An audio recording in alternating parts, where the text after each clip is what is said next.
umunyabuntu butangaje ari we Yesu Kristo. Ndanezerejwe no kuba ngango mbayagira iby'umukunzi wanje Yesu. Uwo ndamwita fiance kuko mfise impeta yamaye kandi mfise ivyizigiro byo kuzobana nawe aho buca zira kuntora. Igihe yasubira kwa Yesu davuze ko agiye kunegurira icicaro ciza ngo harabariho nanje mba. Ubu rero yaragiye ntiyagiye akagirira agiye kugaruka ngo imvuga ijana n'ingiro kanatsinda iyo nshuti ntigira kubesha kirazira. Ngira ngo nivuga amazina y'umukunzi wanje zira kanenga zireze umushaha wanje amashimwe amashini impundu bigasamirana. Uwo mukunzi mbabwira yamye uhereye mbere na mbere n'ubariho kandi azokwamaho ibihe n'ibihe. Izina ryiwe yitwa umwamaganza abaganza umutegetsi ategeka abategetsi umutware atwara abatware bose. Mumfashe tumukomera amashara bikwiye basha. Uwo yankunze ntarabaha inama yahamagazwa mu ijuru kubw'ibyaha byinshi maze bose basagaza imbere y'Uhoraho. Aho niho habajijwe ngo ninde bibereye ko azingurura kijya gitabo akamena ibikimatanije. Mu ijuru ijisho ryose riraba hirya habura ugihangara kubw'ibyaha n'amateka yaraciriwe isi canke uwo yicungura byari muri co. Maze iyo nshuti njiri icanzo njiri ibicoba ariyo Yesu Kristo yakira ico gitabo ngo imbere mu gishinga amashimwe asamirana mu ijuru ngo birakubereye mwami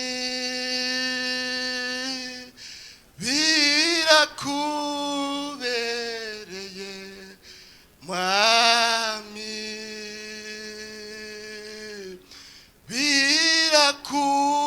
birakubereye mwami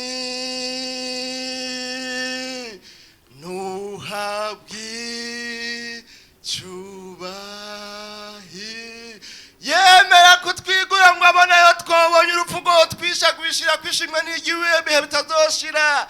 Yari afise imigabo n'imigambi myiza ku bana b'abantu ngo bahindure ihanga rishonyanga rishajijwe ridashima kubishashagira bishira by'ubugingo. Nzomuha ndamuha yagize kuko yangiriye ubuntu naruwe gupfa rubi. Mumva ubwo buntu butangaje janje nagiriwe n'umwami akankura kucagwa atacu naco ngo azonyicazanye n'ibikomango misiyoni ku mugwa wera w'Imana. Sinzocereza ngo nshakama namwamamaje mu misoro n'inkumi biki gihe bakundaniye kuvyisi bisayangana igihe gito bigahinduka gahinda. Ejo bundi nahuye na ya misoro yasinzikajwe na sira bahenda somambike wa Satani umwansi w'abasavyi b'Imana. Mbona umwe ari kumwe n'umwige mumwe bagenda barabwirana ngo je t'aime chérie, ayikundi so much nawe usanzwe ubizi. Baguma basomana gusa aho gusoma ibyagazwe byiza by'Uhoraho bihesha umushaha amahoro kuvyitondeye akabigendera.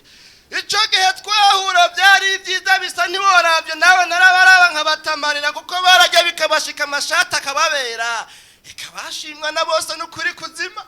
Ariko bwarakeye kabiri ndabaza ngiza amazinda y'ibyo byiza byazimanganiye narije batasi bimisi yose gusama akayaga niho banyishura bati ubu bajya babarizwa mu busaswa kuko sida yararahira rengwa ngo ntizojya ngo ijyamite batembanye narije batatahuye jo teme yatangaje ngo gutaka mu musaraba. Esi choma bikigihe bagatahura batijijanye imitima jo teme yatangaje ngo gutaka mu musaraba n'umwami wacu. Aho yacumitwe icumu mu rubava amazi n'amaraso bigaseseka ku bwacu. Ngira ngaho ho bomenya ko umukunzi aruta abandi bose ari Yesu Kristo. Reka mvuga mvumera ziyo mbyeyi ikavumera n'intore mu ntambara umutabaza zirakuzimiza bamwizigiye. Ubizi neza n'umwami Yehoshafati yatakambiye umutabaza akamutabara imbere y'ibitero by'abanyamowabu n'abamoni byari bimuhagurukiye. Ni byinshi no mushingira kw'intare ndetse bwo kwirabugaca na cagati cy'incamaka y'ivyugo rukundo. Ido nido ni mu gitabo citwa Bibiliya ijambo ry'Imana. Kizogusigurira ingani n'abisi bamwasi ku bwa Satani umwasi w'ivyiza. Yesu ingene yari yaje nk'umuco mw'isi y'umwiza w'umuzimagiza ariko isi n'abisi ntibamwakira ntuzewe. Mbega ndobuzwa niki kumukunda ngo ndamwamamaza n'amabi yabonye ku bwanje akayanisha. Ico gihe yaza mw'isi yagirira ivy'ingenzi zitari wabo zigirirwa. Yanswe n'abansi umusara misi yose akarara rubunda mw'ishamba ry'imbaye mvana igikonyozi vya misi yose kubwo kubura harambi ku musaya. Ibyiwe sino bivugira ngango ndabitanga tico bacizuranyegera nkuyagiye twiyagura ivy'uwo mukunzi muziranenge. Yarakubiswe kubita ibiga bitanyo byanje atakora vumwa amatengo atahananya ncunguye. Uwo muheba yoba hemutse kandi yoba humanye kuko inyagihanga yahanganye na nyawihebuza kamunesha. yarabambanywe inzara mu nda atanzika ku mutima uwo mwami.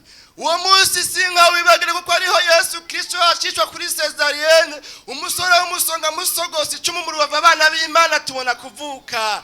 Aho niyo mpora mpimbawe n'umugisha w'ivyamwe munti. Ayo maraso ya Yesu turayashimiye, turayashimiye.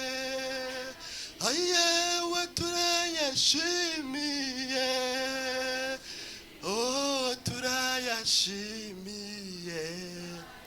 Nzoyashima nishimirije kanatsinda niyo nkwano y'agahebuza nzamba nindatangicira tocanye mu matazirano yanje yose ibihe by'ukubaho kwanje kose. Ngiyi inkono special abisi babuze abazungu n'abirabura abadimudimu n'abarabu batunze za miliyaridi babuze kuko yatanzwe rimwe rizima mu isi yose nzima.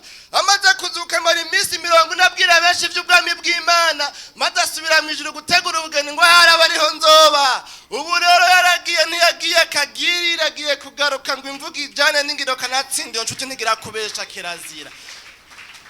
Nugira ngo ndabashura shikira Sauli umusiguzi ngane byagenza agiye Damasiko gucobogoza abana b'Imana. Yari umugabo w'ijunja n'ijambo ashigikiwe n'imusha nyinshi maze akigenda ahura na wa mukunzi wanje ariwe Yesu Kristo aje gutabara abo yakoye. Akimukubisa amazi amukubitira inkoro hasi atangura gutakamba ati urinde nkagukoreraga mwami. Aho umwami w'abami yari yisidukiye. Haleluya! Reka ntera kama makunga akoranye ku bakunzi twahoranye mu bihumanya ari byo mukunzi yankunza nkuyeme ngo nzokira urupfu rubi. Ngira ngo bazohe babumva nibatumva navuga simvuri numva nazikebura ngo zambaza imbabazi zigitangwa ku buntu. Amaraso ya Yesu agisangwa n'abayarondera.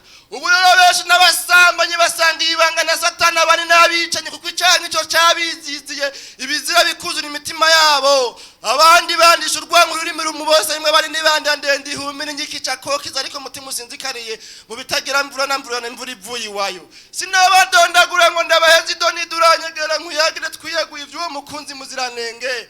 Ariko sinosiga inyuma abanyepolitike bamwe bahitiye bacura bufuni na buhora abanyagihugu. Abo bose bari inshuti twacudika mu gukwadukanye kuzohembwa urupfu rubi maze uyo mukunzi azaza ngo no kudukura mwirinde ca ndemerangirego ubuntu gutyo. Ngira intuni ntimba n'umubabaro mu mutima nibutsa abo bose babenze umukunzi muziranenge bakabenguka inzira zabo mbi zigoramye. Rero kuko yari yarabakunze kandi akaba kibakunda nico gituma yama batumwa kw'intumi ijoro n'umurango ngo bana banje ndabakunda ikimbabaza ndavuga nimumva. Ubwo kwitwa intumva mukazumvana nimwe kubita gatima membero mugaheba mudaharira ivyo byaha byanyu byose byababaje umukunzi wanje Yesu.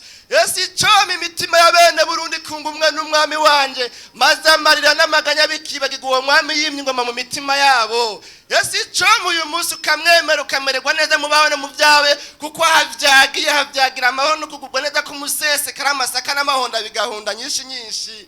Umutoza koriza kayo ni wabizi neza kuko yasanze umaze kumwakira yungu ubumwe nawe ubugumwe bukibage kuko imbabazi ziwe zamahibiye bidashira. Eko iyo mukunzi ni mwiza ntihora ingene inzira ziwe ziroranye. Nije ndazizi neza kuko nazironkemwe amahoro nkaziturirwamo imitwaro ametamisha kera. None ubu nkaba ngenda ngororotse. Mbega wowe ugomba kwakira umukunzi nk'umwami n'umukiza mu bugingo bwawe ganshuti yanje wowe uri kuranyumviriza. Canke wowe ukinezerewe by'inzira zawe utihinge mbe namaze kabiri. Reka ndagira izikunzi zanse ndazihoza ariko icompa ntubincanke kuko incabi tigenekeje ku bitsina by'ibiti. Reka mbwira abakunze kuzoseruka kwizakiwe ngo bitegure bidatevye kuko uwo bakoyagiye kugaruka gutora umugeni wari we shengero riri mu isi. Ngubwo ubukwe budasa n'ubundi bugiye gusamirana ku bicu kuko umukunzi wanje yamanuma kw'intumwa ijoro n'umurango ngo nitegura araje kw'ifarasi y'igitare. Ubwo bukwe mbabwira abana b'Imana tugiye gutaha buratandukanye n'ubwo mu isi mwama mubona. Mwana niyumvira ingana bizoba byiza inzamba yo kimenyetso cabwe isamiranye ku bicu tugasanganira uwo mukunzi mukanye nkako gukubita urugohe. Turi mu vyuma bitakozwe n'amaboko y'abana b'abantu bikansiga. Nguyu mukunzi wanje agiye kuza maze abamubenze bamarambane nkuko sararubenga mera mwisabuze umugabo. Bazonungwa nka wa mutunzi narazana mbwikiriza ca Aburahamu.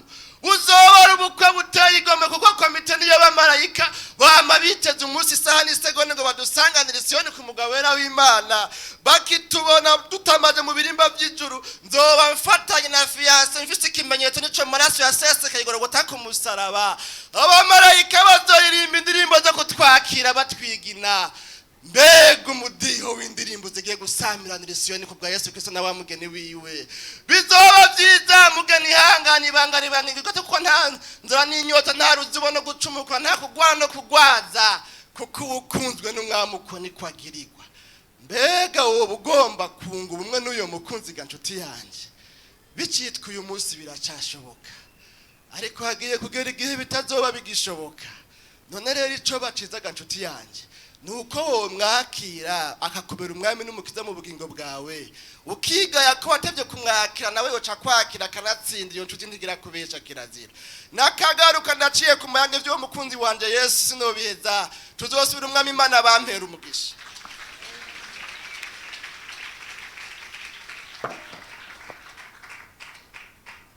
Amashimeshi ku mwami Yesu, abafise umusheri Yesu. Haleluya. Constance Mubangutsi na Darlene aca baritegura vuba na vuba. Imana bahumugisha.